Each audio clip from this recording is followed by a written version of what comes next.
Guys, welcome to another live stream here. Welcome to the Ruderalis Rex night here.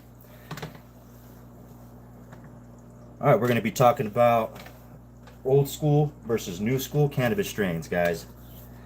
Old school versus new school.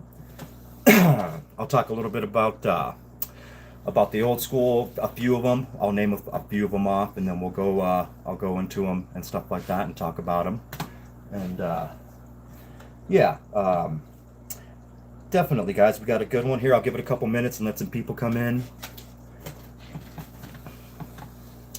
And then let me see here. Let me see, where the hell am I at? On here. Okay.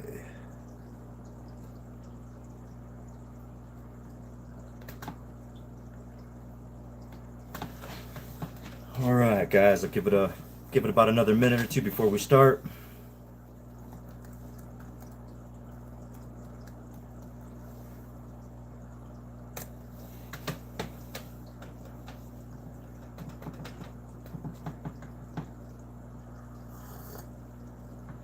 All right, if I do stay quiet for too long, guys, I am probably taking a drink of coffee or some water, or I'm taking a toke. Either one of those is happening. So I'm just giving you guys the heads up now. If I go silent, that's probably I'm doing one of those three things. All right. Let's see here. All right, we'll go ahead and just get into it. All right, how's everyone doing this evening? Hope everyone's having a wonderful evening. Everyone's staying nice and high. Heck yeah. All right, so we're gonna go over some old school strains that we've got here. We're gonna discuss about Acapulco Gold, Panama Red, Afghani, the Haze, Northern Lights, and Skunk Number 1. We're going to be going over those ones, guys, and I'm going to be talking about a little bit about those, and then we're going to be going over some new school ones, such as Gelato. We've got Runts, Skittles, Wedding Cake, and GG Number 4, Gorilla Glue 4. Yeah, we'll be talking about those as well. So yeah, it's gonna be a fun one here, guys. We're gonna be talking about some good strains, all the old school ones that our fathers probably grew up, growing and stuff like that, which is kind of cool. A lot of some of the good weed that we smoke today, the hybrids, we got to give thanks to some of the old school strains, So that's pretty cool too. So we're gonna learn about a little bit about that. Yeah, for sure. All right, let's start off. Let's see here. Let's start with Acapulco Gold, guys. So that's a legendary sativa dominant cannabis strain, and it's from the mountains of Acapulco, Mexico. And it was renowned for its golden buds, its high potency and culture impact during the 1960s and 70s. Yeah, so Acapulco Gold originated in the coastal mountains surrounding Acapulco, Guerrero, Mexico, where it evolved naturally as a landrace strain over generations in a tropical climate. So, guys, it had that really warm weather, that that it's growing in and stuff like that. So you got your tropics right there, and it's a pretty good. That's a pretty good land race. I don't know if you guys ever had Acapulco Gold or ever seen it. I've personally just seen it. I've never had it.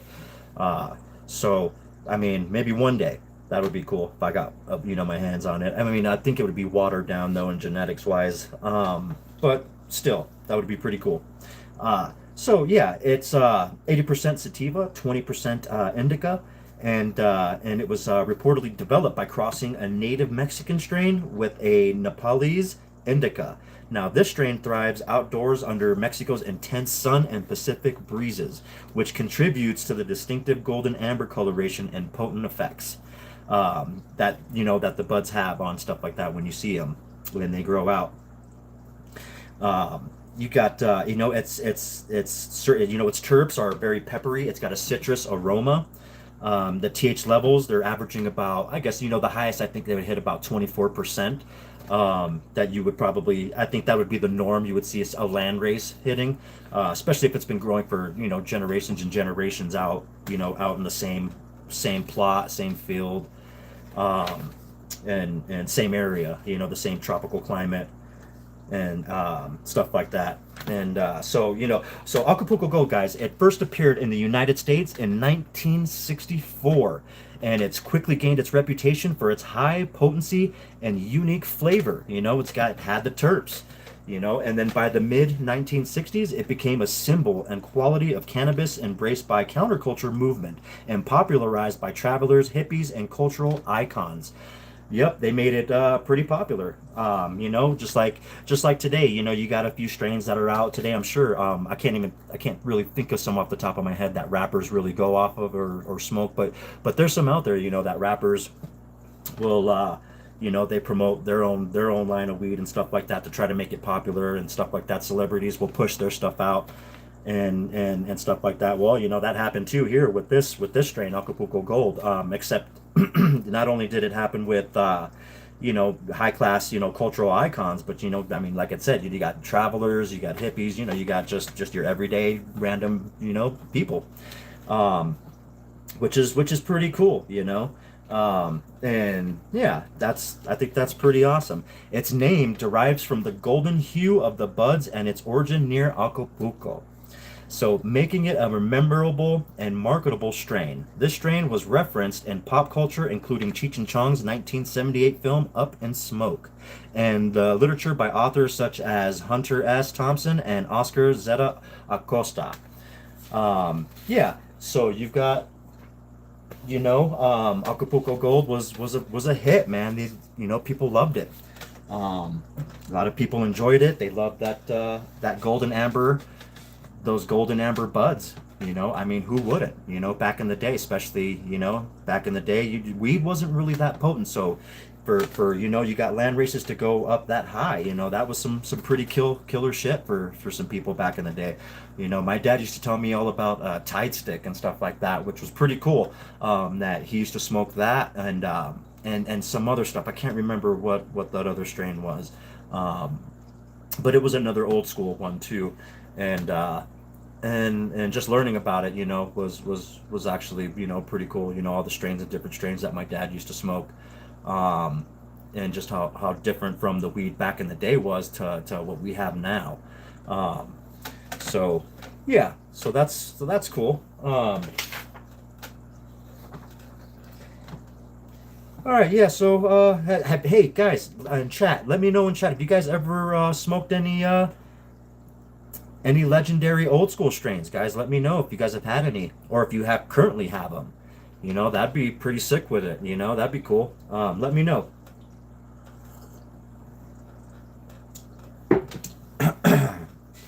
Yeah. All right.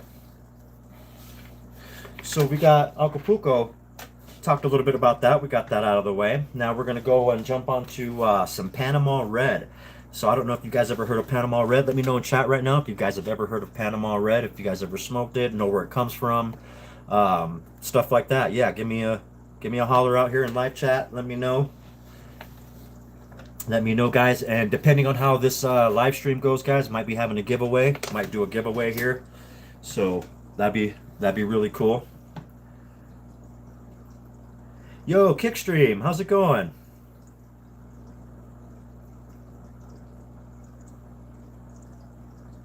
Okay, my dad used to smoke the Buddha sticks. I think the same as Thai stick. Yeah, yeah, same. Yeah, yeah. My dad told me a little bit about Tide stick too, and it was literally weed tied to a stick. So I thought that was very interesting, as well. But Kickstream, how you doing, man? Yeah, I haven't seen you in a while. I'm good. I'm good. Hey, I sent you. I don't know if you got that email, the last email, but I got you that tracking number, and I sent you out your package, your gift. I sent that out to you. I don't know if you're still tracking it, if it made it to you yet, or if it's still on its way.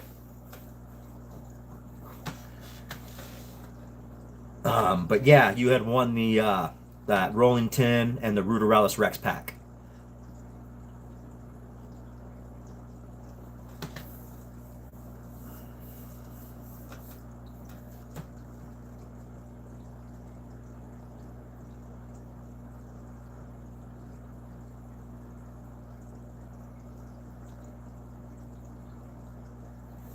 Oh yeah, for sure. Okay, awesome, bro. Okay, I'm glad you got it. Yep, cool.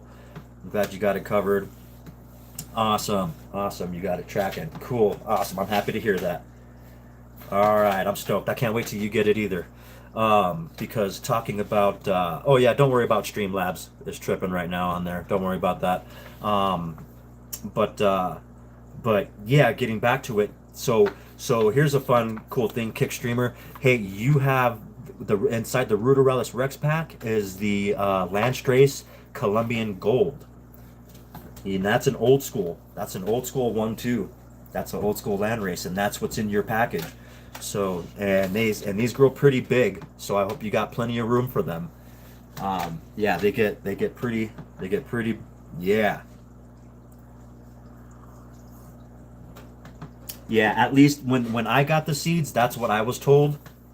What they were. I was told they were Colombian golds, and so I have a bunch of them, and that's what I've been using in my Ruderalis Rex packs. So yep. So anybody that gets a Ruderalis Rex packs, you'll be getting six magic beans in their Colombian gold. Yeah, definitely. So you got that coming to you now. In your package, you'll have that. So everything will be. Yeah. Yep. Heck yeah. Okay, awesome. Good to hear it. You got plenty of room. Okay, cool, man. Heck yeah. For sure. That's what's up. That's what's up. I can't wait. Yeah, hey man, and when you start growing them out too, you should send me keep me posted, man. Send me some photos and stuff like that. I'd love to see your garden. Your garden was beautiful, by the way, so I'd love to see more of it and see how those Colombian golds grow out for you. Yeah, hell yeah. For sure. All right. So yeah, so we got Panama Red. Panama Red. That's a pure sativa landrace cannabis strain that was originated in the tropic regions of Panama, particularly the Pearl Islands along the Pacific coast. Um, it developed naturally in the country's warm, humid climate. With it had long daylight hours and in fertile soil, producing very tall, airy plants with distinctive reddish pistils, and that's what gave it its name. And it's because of all those red pistils all over that bud. They were like, they called it, in the old school, they were like, "Yep, we're gonna call that Panama Red."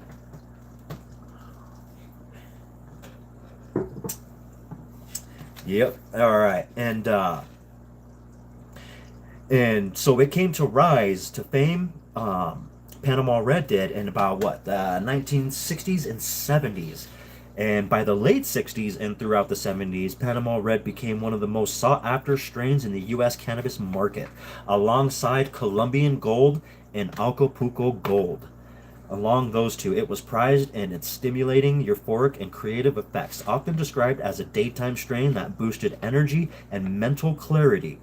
Its psychedelic, uplifting high made it a favorite among counterculture artists, musicians, and explorers.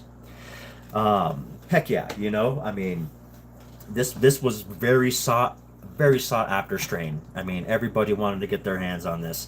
And like we said, alongside using Colombian gold and Acapulco gold, especially Colombian gold, man. I can't wait till you grow that one out, man. You're gonna have such fun with that one. That's awesome. And what's cool about it, Kickstream, and if you're still watching right now, Kickstream, if you're still, yeah, and what's cool about that is that the six magic beans, they're all regular, so you can have male and female, so you can continuously make your own seeds if you wanted more potentially. So that's a plus. That's a really big plus right there for you. So you can turn those. Yep. You can turn those. Yeah, you'll definitely. There'll be a male in there. Yeah, you'll have some male and some female. It's about 50-50 usually in nature. I think that's how it works. About 50-50 with the seeds. Um, but for sure, yeah, you'll be able to make your own and continue. Yeah, and continue growing your own Colombian golds out there and have them get used to your climate and get used to your area, and then they'll just be fucking growing badass for you out there. So hell yeah, man, I'm super stoked for you. I can't wait till you get it too, man. Um, Yeah. Oh, so yeah, the cultivation, so Panama Red. So, it thrives obviously in Panama's tropical environment, but it has a very long flowering time. It's got a 12 plus week, um, which made it less profitable for commercial growers compared to faster, denser indica varieties, which makes sense.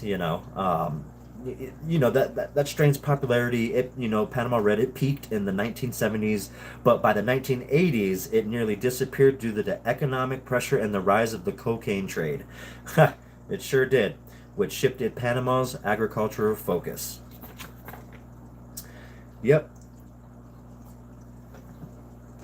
So yeah, by the time the 1980s came, yeah, people started slowing down on smoking weed, and they started hitting that white powder. um, yeah, and going to clubs and stuff like that. But yeah, that's another that's cocaine stories. That's another live stream for another time there. All right. All right, so yeah, sorry. So we talked about a little bit about Panama Red, which was cool. It's got its definitely euphoric and creative effects to it, and it definitely was a most sought after strain. Yeah, yeah, exactly. Growing the coke leaf instead. Yep, yep, yep. Awesome. Yeah.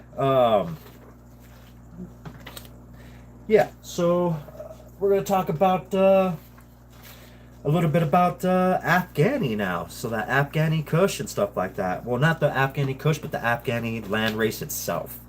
Um, obviously, cannabis has been cultivated in Afghanistan for thousands of years, with the plant's origin in Central Asia and its adaptation to the region's harsh climate making it a staple crop.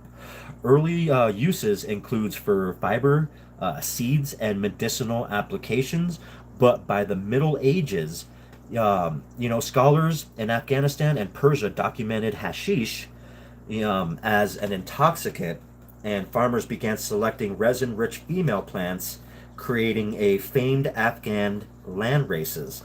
Now, these land races, short, they were bushy, they were dense with trichomes. They were adapted to the local conditions, flowering very quickly between 7 and 9 weeks, which is pretty quick, and they had to do that to survive the winter. Um, you got strains from places like the Mazar-i-Sharif, and Kandahar. Became renowned for their potency effects with the Afghan black hashish. That pretty much that gained global tradition, global fame. And a traditional product relied on dry sifting resin from dried flowers. They did that, a method passed down through generations. Of course they had to teach their own their methods if they want to become like popular, just like, what is it, Moroccan hash, I believe, is super popular. And so they pass that knowledge down to generations, but they only keep it inside their family generations. They don't really let any outsiders know their methods and stuff like that, which is pretty interesting. But again, they do come out with some pretty damn good hash. So I gotta say so myself. I've had a tiny piece of the Moroccan hash before, and that's my buddy actually had it. At least he said that's what it was, but it was really good. So if that's what it was, then it's really delicious. And I definitely recommend. I recommend that to everyone if they get their chance and their hands on it. Definitely try some, um, for sure. Uh, you know, yeah. So back to the Afghani.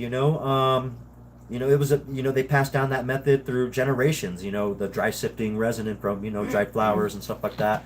Their methods and stuff was passed down. And by the 1960s and the 70s, the hippie trail brought Western tourists seeking Afghan cannabis, and it boosted the demand and export. Now, this period saw the expansion of hash production beyond local markets. Now, with Afghan seeds being smuggled abroad to influence global cannabis breeding. So check this out. This is a trip here. So in 1973, King Zahir Shah, am I saying that right? I don't know. I might not be saying his last name right. But he banned opium and cannabis cultivation. It was backed by U.S. funding, leading to a large-scale eradication campaigns. Now, however, cultivation persisted underground, especially in rural areas, and remained a part of Afghanistan's illicit economy alongside opium. Um, Today Afghan cannabis is still grown widely through under strict legal restrictions. Its historical role as a culture, economic, and global trade product shaped by isolation, tradition, and international demand continues to influence both local and global cannabis culture. Huh. I find that very interesting. It's like they had their own, prohibition, out there, where they were like, you got, one king that bans it. But of course, you got your people that are gonna, underground that are gonna still run it, like moonshiners, you know what I mean? You still got your moonshiners. I mean, that'll always happen. And I believe that to be true with pretty much anything. If you ban anything, somebody will continuously make it, and not only make it, but make a lot of it. And you would have probably groups of different people all over the world making it, I'm sure. Yeah. So that's something to think about there. All right, cool. So we talked a little bit about the Afghani. All right. All right, we're going to jump into here in a second. We're going to jump into some haze. In the meantime, I'm going to take a quick little toke real quick.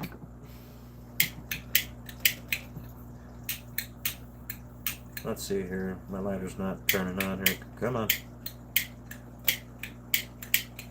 There we go.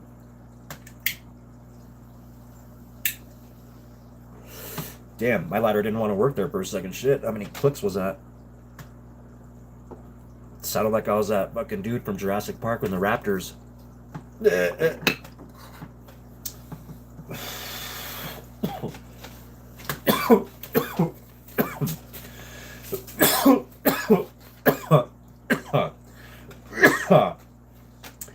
Yeah, so, let me know, guys. Have you guys ever got your hands on any land races before? What about you, Kickstream? Well, definitely you got some coming to you now. But before that, have you ever had your hands on any land races? Or come across it, or maybe smoke some, or maybe a buddy had some, or stuff like that. Let me know in chat. That'd be really cool. Because you don't really come across people with really old school strains, Well, one that's still, you got Kyle Cushman that still has that's now he didn't now I know he didn't he wasn't responsible for Strawberry Cough, but he has a lot of play in it, I think, right? I think that's the logistics of it. I'm pretty sure, or maybe he did have a part in growing it or something like that. I'm not really sure about that, but I know he's connected. Strawberry Cough is connected with Kyle Cushman, and I know that Strawberry Cough is an old school strain. A lot of veterans and stuff like that coming back from war and stuff like that used to use Strawberry Cough, and it was very popular with soldiers. That stuff like that. I do know that. That's a pretty cool little fun fact in there. I don't know if many people knew that, but yeah.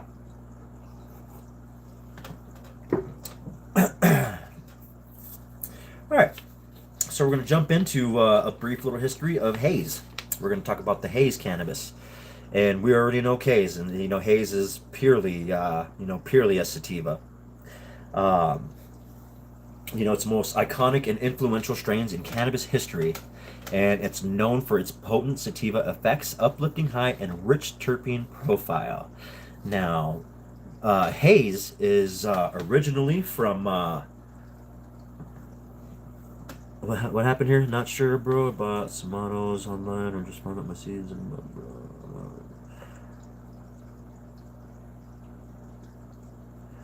okay, not sure. Just found my seeds and okay. Oh, cool. All right. So yeah, Kickstream. Yeah, I bought me some models too as well, man. Pretty sick with it. I got them from Fast Buds. I don't know who you go through, but I go through Fast Buds, 420 Fast Buds, and they're amazing, dude. I love their genetics. Like, cause right now, excuse me, right now you're looking at Moby Dick that I have pointed at right now. This is Moby Dick, and she is day 28 or 29 in flower. Yeah, day 28 or 29 in flower. I know I'm using my phone right now to record off of, and it's not doing my plant any justice because it's wicked trichome. It's full of trichomes. It's pretty sugar. Yeah, it's very sugary. Um, it grows in my town, but my buddy grows an awesome weed in aeroponics. Okay, aeroponics. I definitely would love to get into aeroponics. But that's after I'm gonna stick with DWC because this is my first time growing in DWC, and that's what I'm doing right now. Deep water culture. I got a 5-gallon bucket that I'm running, and so far I love it. It's been a real good challenge. I've had some challenges and some deficiencies with this grow, um, but yeah, yep, I love autos too, man. I love them so much, man. But yeah. Anyway, I don't want to get off track, but I just want to let you know, Kickstream, definitely go try out and check out Fast Buds, 420 Fast Buds. They got amazing genetics, and they've got wonderful deals. Now I'm not sponsored by them or anything like that, so don't get me wrong. I'm just a big fan of their stuff. Um, so. Yeah, it is. Yeah, this one did get massive, and check this out, Kickstream. I'm only pulling 100 watts. That's a 100 watt light, and I'm getting nugs like that. And she's still fattening up. She still has a whole other month to fatten up. So that's some pretty decent nugs that I'm getting off of just a 100 watt light and a little 2x2. So I don't know. I'm pretty stoked. I'm pretty stoked about it. How it's coming out. Yeah. But yeah, go check those guys out. You'll love them. They got great genetics. They got great prices. If you buy their mixed auto pack, you get like 5 autos for like $22. And the only thing is that they're just and you just won't know what you're growing. Like they'll give you a list of what it could be, which are all great genetics, really. And it's just, you know, um, Oh yeah, the last 2 weeks are gonna get really fattened up, and plus I got some I got some what do you call it? It's like a supplement. It's to help them grow in the last 2 weeks of flower. It's gonna yep, yeah, and the last 2 weeks of flower, it's really gonna fatten and ripen them up, really good. So it's gonna pump them full of sugar and stuff. Yeah, heck yeah. All right. For sure. Okay, let's see here. All right, so we're gonna go back talking about. Okay, we're gonna talk about haze. We're gonna go back to it here. But before that, let me see here. I don't know if I can show you guys or show you real quick my root system. Here, let's see. How low is it? Let's see if I can lift that up and show you a little bit of the root system at least. Let's see here. Sorry here, I'm gonna get in the way of the camera here. Alright.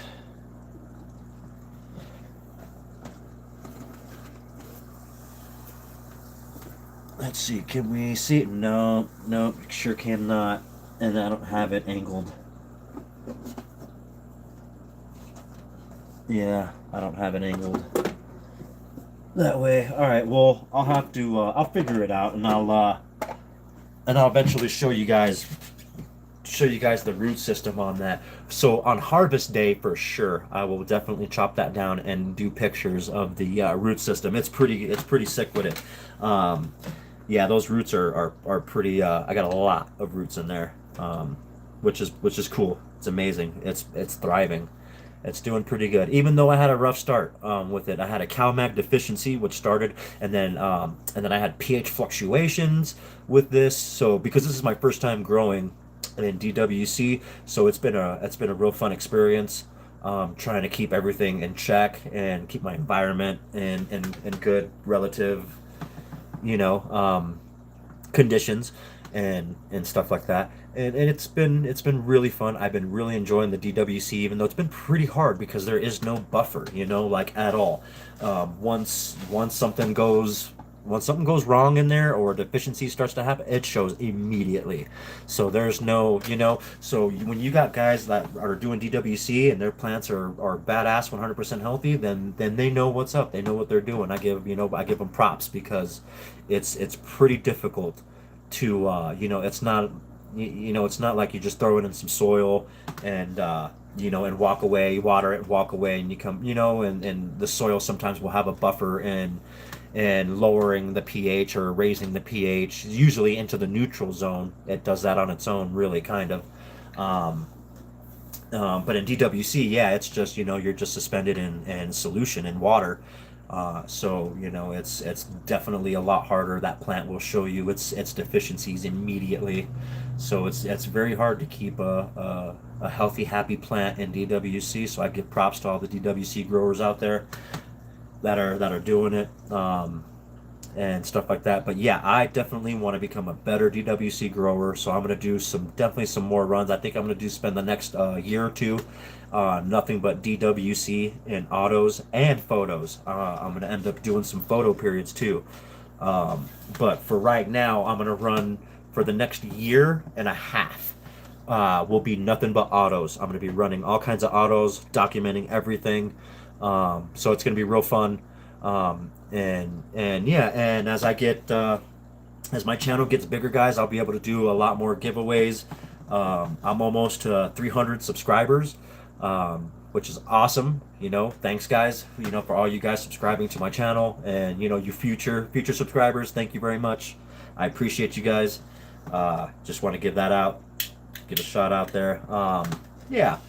So it's gonna be it's gonna be a lot. I'm gonna have a lot more content going on. I know I'm upgrading my grow tent from this 2x2. I'm gonna get a 2x4, and then I'm gonna run two DWC grows. I'm gonna have two buckets there growing, um, and yeah, it's gonna be fun. I can't wait. It's gonna be pretty kick-ass. And then I can start running specific strains.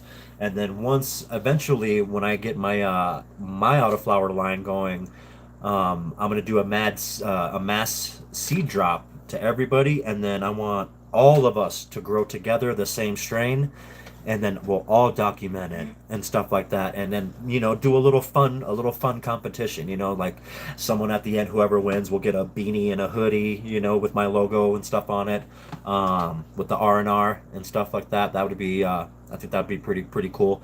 And then with some other stuff, some stickers, some slaps. um,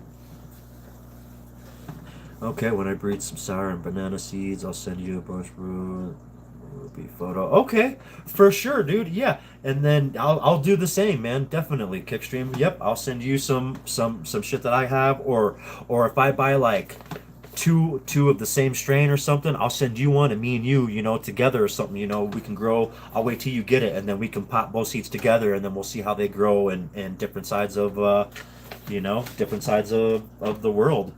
um, and stuff like that. That would be pretty cool, man. And document it and stuff like that. That'd be pretty sick with it. Yeah, heck yeah. You know what? That sounds cool. You know what? I think I will do that. We'll do that. Give me a little bit of time. And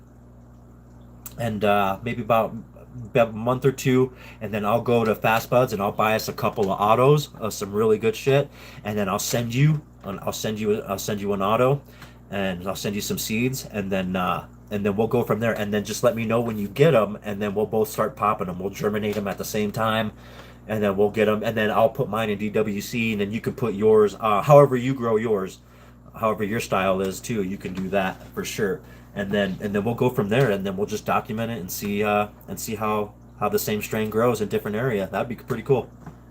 Let's do it.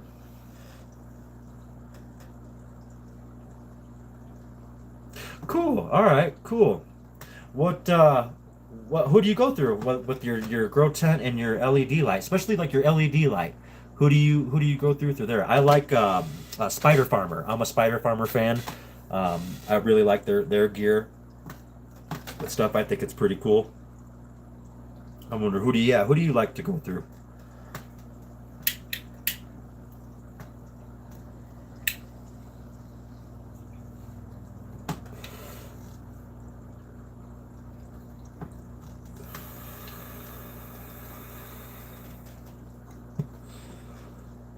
Okay, cool. Spider Farmer too. All right. Heck yeah.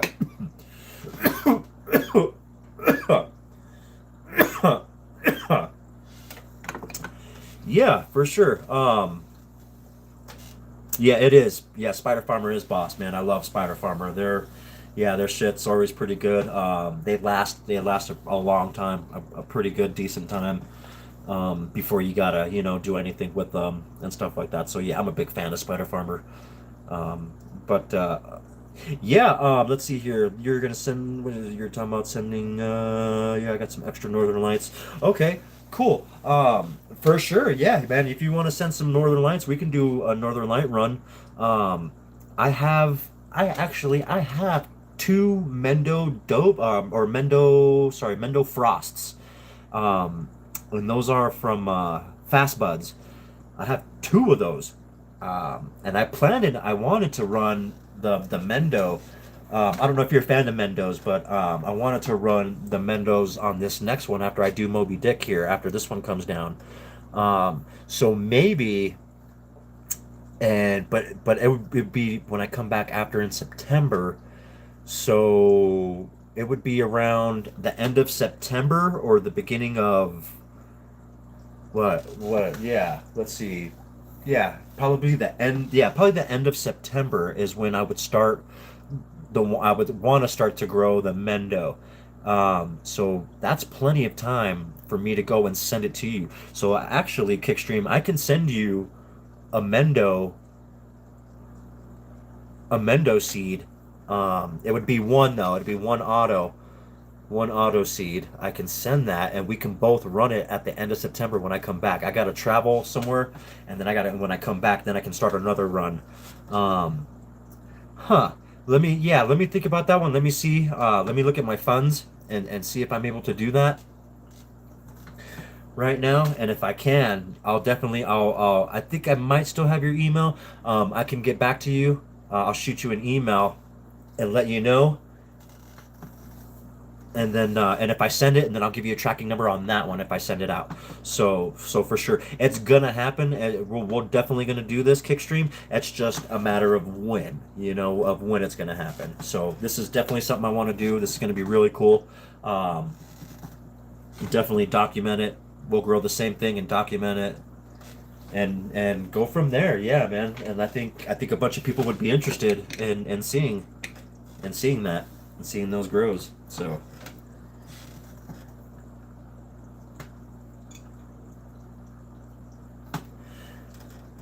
all right.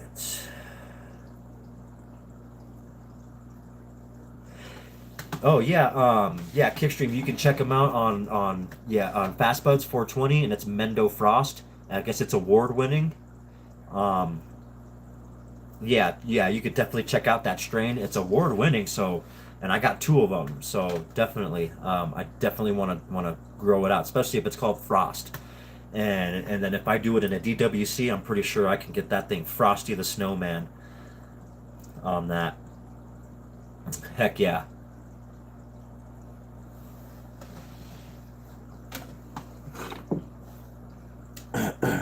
For sure. All right. All right. So that's cool. All right, that was cool. That was a cool chat, man. Heck yeah, for sure. Kickstream. We're definitely gonna get together and we'll collaborate. And we'll grow out some strains, and yeah, for sure. I think it'll grow mad too in DWC. I'm hoping, I'm counting on it. And that's if I can get my shit together too in DWC, because I'm still learning a lot in DWC. Like I said, this is my first grow, so one thing I do know is that you have got to stay on top of uh, definitely what you feed them, your ECs, your ppms, and you got to stay on top of that, and pH. That's definitely the pH fluctuations that I'm getting, and I think it's because I've got two big ass air stones in there. So what I originally have is on the top. I don't know if you can see it, but around, no, I don't think you can see it. But at the base of the stalk, at the base of my plant here, I have it's a, I guess it's an irrigation system that wraps around in a circle, and it's just a recirculating. It recirculates. It pulls solution from the bottom and then recirculates it to the top, and it goes over the clay pebbles and stuff like that. Well, I bypassed that and took that off and added another air stone, so I'd have double air stones in my 5 gallon bucket, and that seems to be, that it loved it. It's a great on oxygen. It's a shit ton of oxygen that it's getting, but I think it's the oxygen that's in there that's fluctuating my pH. So it's a little dilemma that I'm having. It's like, yeah, on one hand, it's my plant's really loving that extra oxygen, but at the same time, it's throwing off my pH is like really really wild. So and every day I gotta check it. Sometimes twice a day I have to check it. So it's been yeah, it's DWC is not for the lazy. Definitely I don't recommend if you want to chill grow. I definitely don't recommend DWC. I would probably go more living soil, something like that, where you just kind of feed the soil every once or two, 2 weeks or so, and that's it. You're good to go. But DWC is definitely some work. You got to put your work in on that. Um, yeah. Yep. I can't wait, man. That's gonna be cool. All right, that's gonna be cool. Yep. I'll shoot you an email, Kickstream, as soon as I figure out what's gonna happen. I'll shoot you. Definitely we'll shoot you an email, and we'll go from there, and then or because I might still have your email, and if I do, I'll just send it out immediately, and I'll just send you another email of the tracking number for the new one for the seeds and stuff, because we're gonna do it, but let me just see when. So it might not be, it might be like a week or two. Give me like a week or two, and then I'm sending something out to you, so you'll have another package coming to you, okay? um, and then you'll save it, and then we'll both, I think at the end of September, we'll both pop them, and then we'll go from there, and then we'll grow out the Mendo Frosts. That's what we're gonna do, the Mendo Frosts. Heck yeah, I'm excited, dude. That sounds really fun. All right, heck yeah. All right, so let me go back to the live stream here, and back to the old school cannabis strains, and we were talking about haze. All right. Um, so yeah, haze was definitely, its origins was in California from 1960s to the 70s. Of course, it seems to be the 60s and 70s always. Um, haze was widely to believed to have emerged in the late 60s and early 70s on the West Coast, particularly in Santa Cruz County, California, during the height of counterculture movement. Now, the excuse me, the exact lineage is debated.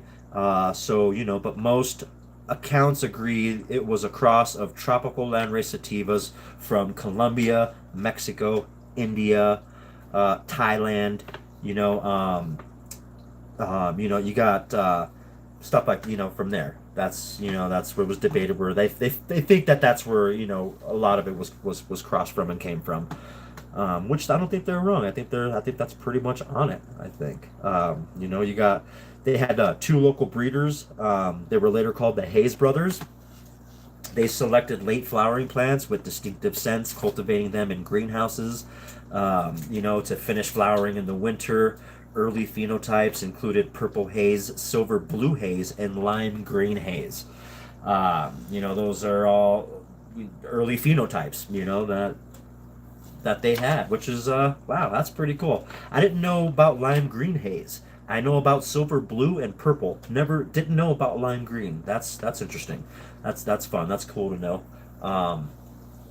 Yeah, and and its culture and countercultural role. The strain was popularized by groups like the Brotherhood of the Eternal Love, who distributed the promoted and its part and psychedelic culture in the era.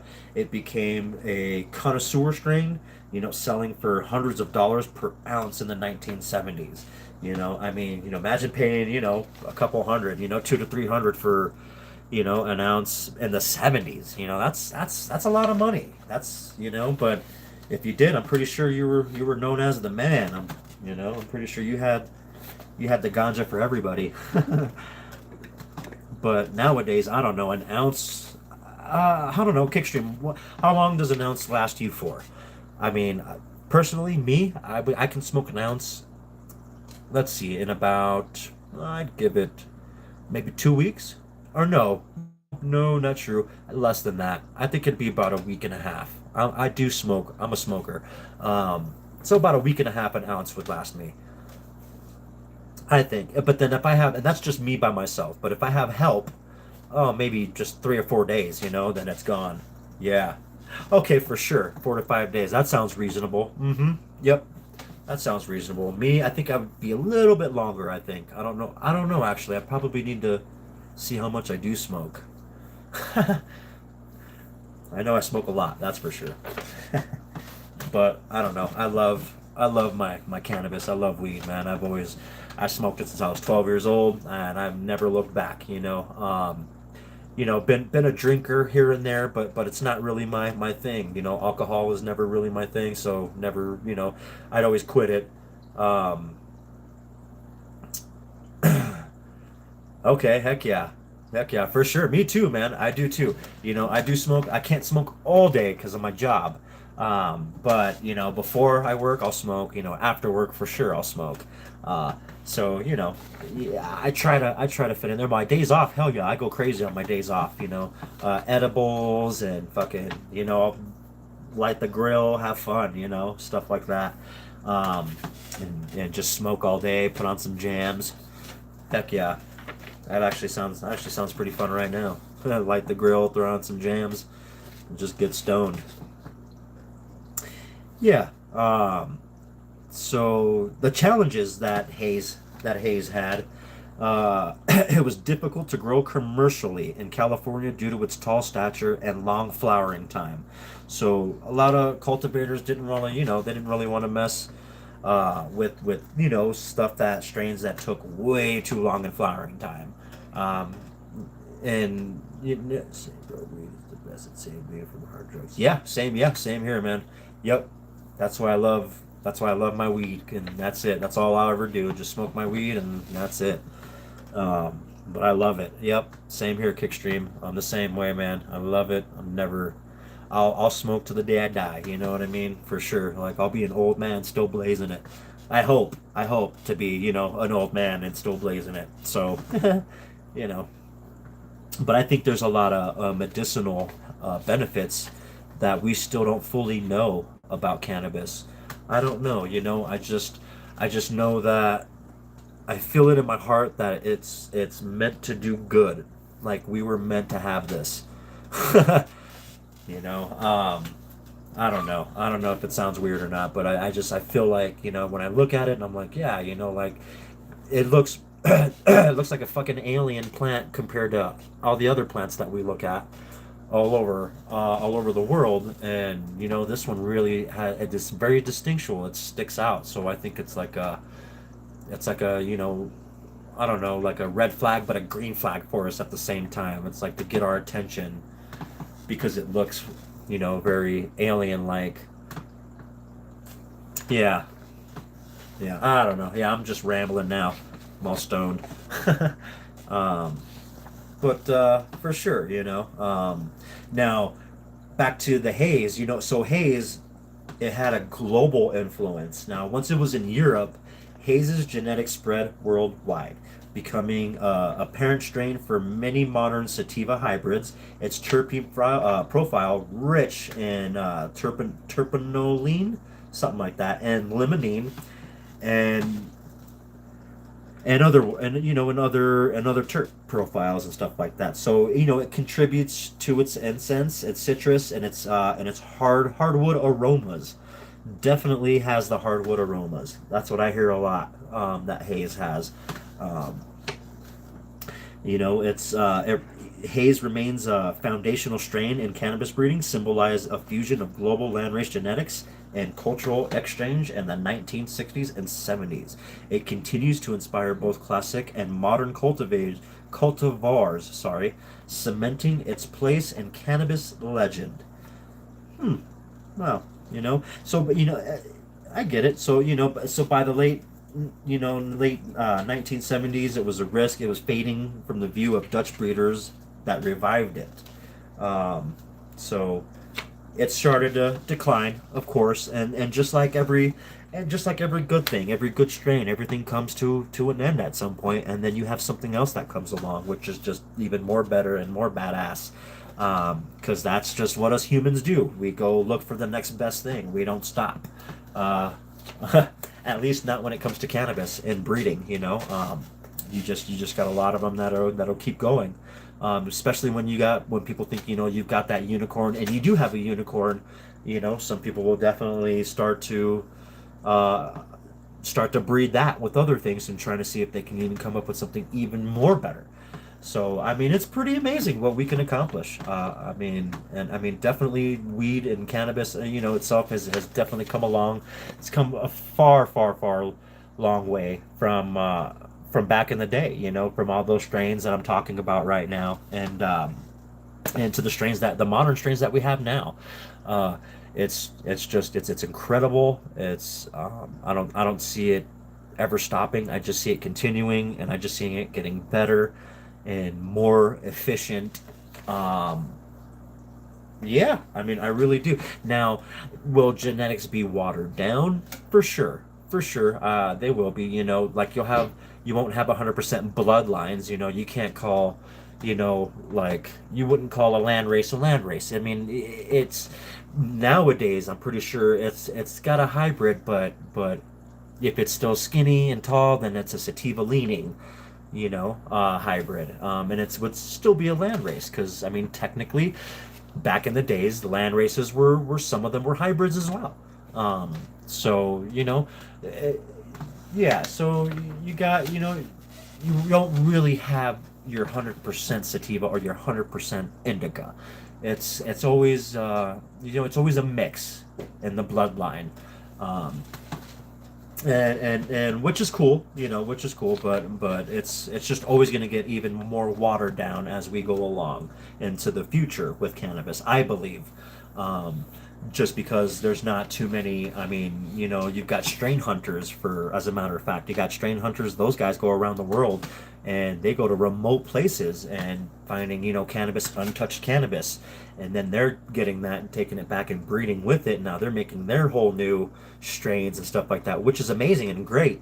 But at the same time, now you have other people doing it too, and then all of a sudden, you just have different groups all over the world doing the same thing, and then everything becomes watered down because nothing is untouched. You know, nothing just sits there or continuously after generation keeps growing, and becomes a land race. Um, yeah. So yeah, definitely. All right. So we're gonna move on, and we talked about haze there, and we're gonna go to a good one here. Another one that was an old school one, Northern Lights, the good old Northern Lights, and well, that first appeared in the early 1980s. So Northern Lights originated near Seattle, Washington, in the early 1980s. It was developed by a breeder known as the Indian, who cultivated 11 distinct phenotypes labeled Northern Lights number 1 through Northern Lights number 11. Now, from Afghani Indica Genetics, among these, the Northern Lights number 1 and Northern Lights number 2 and Northern Lights number 5 became the most famous, with Northern Lights number 5 being particularly influential due to its potency and resin production, and its being compact. It was a pretty compact little fucker. um, it had compact structure. It was fast flowering. So that strain was later brought to Amsterdam in the mid 1980s by Neville Schoenmaker. I hope I'm saying that right. I mean, if I'm not, please don't murder me. All right. everybody out there. So yeah, he required the cuttings of Northern Lights number 1, number 2, and number 5, and began stabilizing and breeding them through commercially. And around 1984, 1985, Northern Lights quickly gained recognition in Europe, winning cannabis competitions and becoming a foundational strain for many hybrids, including Super Silver Haze. You got Shiva Skunk and Hash Plant. I didn't even, I didn't know about Hash Plant, or Shiva for sure. Haze, I know that. Super Silver Haze was definitely, I know that was definitely a winner in competitions. But Hash Plant, interesting, I know maybe one time I'd grow out a hash plant. I never grown out a hash plant before, so that would probably be fun. Its genetics primarily are Afghani indica with possible minor Thai sativa influence in there. And it's contributed to its strong indica dominant effects, fast flowering, and resilience, and making it a legendary strain in both recreational and medicinal cannabis communities. Now, today, Northern Lights remains a cornerstone in cannabis breeding and a symbol of classic indica genetics. So, if that's not the truth right there, you know what I mean? Like, because, and here's a little fun fact: Kickstream, as I've never grown Northern Lights yet. I've yet to grow Northern Lights, and I think everybody that I've come across or known has grown it. Like, I think that was like one of the first things they've grown, when they first started out growing. So I feel like I'm a little behind on some of my strains that I should be growing. But yeah, you know, I don't know. That's just the way I don't know. This is the way I feel. I feel like I'm a little behind on that. But other than that, yeah. So that's cool. So we learned about some Northern Lights. We got to talk about that. Yes, it is very good smoke. I love it too. Yeah, it's very tasty. I'm definitely an indica fan. I love it. I wanted to try sativa leaning this time. That's why I got Moby Dick. So that's what we're looking at right now. This one here that I have growing in the DWC. So I can't wait. She smells very good, like lemons. When you squeeze her, it's like lemons. Like if I just cut a lemon open, it's wild. It's pretty cool. Yeah, yeah, for sure. Yep. All right. Yeah. So we learned about some old school strains there. We got new school strains too. Like gelato, runts, Skittles, wedding cake, and Gorilla Glue number 4. Those are now you got your new school strains. Um, Now those are, a lot of contributed to a lot of breeding of obviously of different cultivars, and like for instance like gelato's hybrid is a hybrid, and it was crossed using sunset sherbet with thin mints Girl Scout cookies, which is sick with it, dude, and that's how we got gelato, um, which is pretty badass. You got your runts. That was a cross between Skittles and gelato. Boom, runts, hell yeah.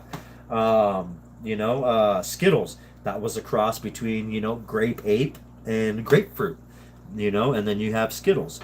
Wedding cake, that was between what, I think Triangle Kush and Animal Mints, if I'm not mistaken. That was wedding cake, and then you got Gorilla Glue, and that was the Chem Sisters, Sour Dub, and Chocolate Diesel.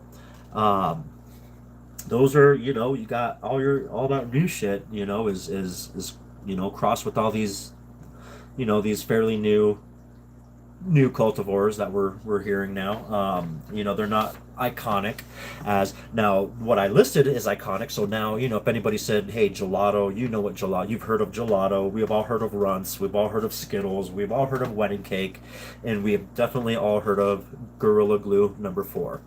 GG4 is more what people would say it, how they would say it. Instead of Gorilla Glue number 4, you just hear it GT4. But everybody's, what I just said right now, everybody's heard that, everybody's known. They may not know what it's crossed with to become that, but I mean, everybody fairly knows all the new ones. Now, you ask some people, hey, list some of the old ones, and then you'll probably get some, Tide Stick, maybe Colombian Gold. That's because that's a pretty popular one. Not too many people would say like Panama Red, or Northern Lights for that matter. Even though Northern Lights is an old school strain, but it's because it's continuously being grown and now in modern time here, in current, I should say, in current time, that it's, that Northern Lights is still considered brand new as well. It's still considered old and new, but I don't know. To me, I think Northern Lights is still an old school strain that is definitely a classic, and it should still stick around. I think people should definitely breed with it. It's amazing. A Northern Lights is just it's an amazing plant. I can't wait to get my hands on some genetics of it and definitely grow it out. That'll definitely be on my bucket list for autos for sure. Yeah. So okay. All right. Well, I'm thinking it's gonna wrap it up for this live stream. Guys have any questions? How about you, Kickstream? Anything you can ask me anything right now, or if you have an idea for a topic you'd like to learn, I can do it for next week, and we can talk about it and stuff like that for my live stream for next week, next Thursday. Yeah, just feel free. Let me know. Let me know in chat if you got a certain topic you'd like to learn about, or you want to talk about a certain topic just for fun. Definitely. Yep. Anybody, everybody can jump in. Let me know. But yeah, we're gonna cloning. Okay, we could do that. All right, we'll do that. That'll be next live stream. Will be all about cloning.